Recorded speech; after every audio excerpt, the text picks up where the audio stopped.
Hey, it's Sarah with Loaves and Dishes, and today I'm going to be showing you how to make chicken fajitas in the crock pot. I just suddenly forgot how to say fajita. So I put in some diced onion in my crock pot, and then I put in some chicken breast. You could use thighs if you wanted to. I just had chicken breast on hand. Then the recipe calls for black beans, but I didn't get any black beans. I got cannellini beans, so I just used those. I think any bean will work. And you want to add some green chilies, and then taco seasoning. You want to add your peppers, and I added some diced tomatoes. You're going to cook that on low for 6 to 8 hours. Hey, it's Sarah with Loaves and Dishes, and today I'm going to be showing you how to make fried chicken. So the first step for this sort of depends on how you like to prepare your chicken. I do not wash mine. I did not grow up in a household where meat was washed. And I think that washing meat comes from cultures that utilize a lot of open air markets to purchase groceries and meats and products and things. So if you're buying your chicken from an open air market, yeah, you might want to rinse it off. But other than that, washing your meat is up to you. I'd like to dry mine off. It helps the flour and everything stick really well. I would recommend drying your meat no matter whether you wash it or not. If you do choose to wash your meat, I would recommend putting it in your sink in a bowl and rinsing it, filling the bowl with water and then rinsing your meat that way. I wouldn't use any soaps, and I wouldn't spray water directly on the chicken, because spraying water on the meat can cause particles to aerosolize, and then you could have salmonella in your air and on other surfaces there where it would land and stick to. But if you're thoroughly cleaning your entire kitchen after you cook your chicken, you can do whatever you want. I don't think that there are very many people, if any, who have ever gotten sick from washing their meat. So it's really up to you, and don't let anybody tell you otherwise. So now I'm making my dredging station. I didn't have any buttermilk, so I added some milk and a little bit of vinegar to a bowl, and then I added flour and seasonings to another bowl. When it comes to frying chicken, more seasonings is more. You want to use a lot. So I used probably a tablespoon of ranch powder. I put in a bunch of salt. I put in pepper. I put in some lemon pepper.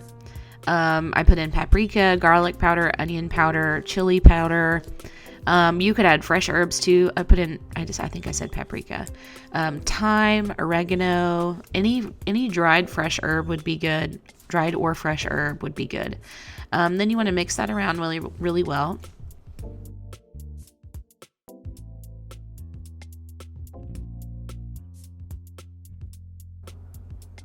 And once you have that all mixed up, then you're going to dredge your chicken.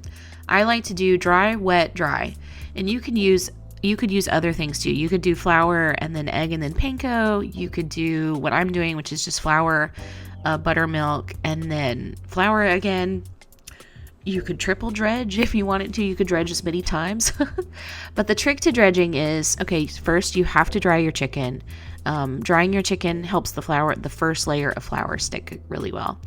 Then, after you get your first layer of flour on, you want to put it in the buttermilk, and you want to really coat it in the buttermilk. And that's why I like to use buttermilk, because it sticks really good.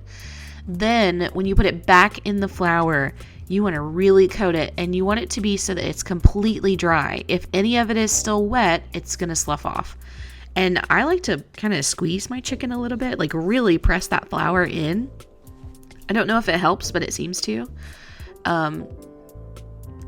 So yeah, that is how I've learned how to dredge chicken to get the flour to stick, because that's the most common problem, is dredging your chicken and then getting the stuff to stick. And you really want to make things as dry as possible, and you want to make sure that the flour is absorbing all of the buttermilk and things that you put in on top of the flour. So, and you can see I sped this up, but I really did take my time. I spent probably 5 to 10 minutes just dredging these 3 pieces of chicken. Also, I didn't mention this before. I'm using chicken thighs. I think chicken thighs fry better than chicken breast, but it's really up to you. If you use chicken breast, you increase your chances of your chicken being dry. So now in my big pot, and you could use a fryer if you have a fryer, but if not, a big pot works fine. I had a quart of oil heating up. I heated it up to about 300 degrees. I let that cook for a few minutes, and then I flipped it because they were not flipping on their own. If you were using a deep fryer, you probably wouldn't need to flip it. After they've cooked a little bit, I check the temperature.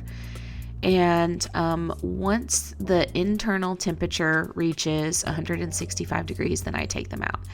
And when you're checking temperatures, you want to make sure that you stick your thermometer you want to make sure you get it into the middle of the meat, or as close to the middle as you can.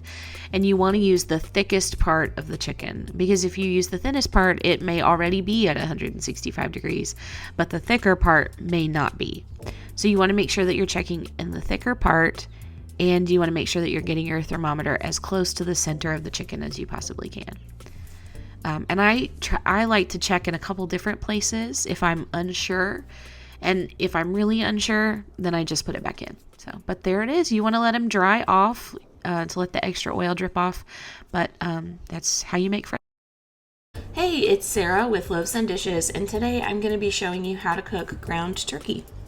So ground turkey is incredibly similar to ground chicken. You cook it the exact same way. It doesn't have a lot of fat in it, so I put a little bit of oil in the pan. You could use whatever oil you wanted. I used olive oil, canola oil, avocado oil. Any oil will work fine. So you just put it in the pan. Mine was a little bit frozen. You want to make sure that yours is not completely frozen, but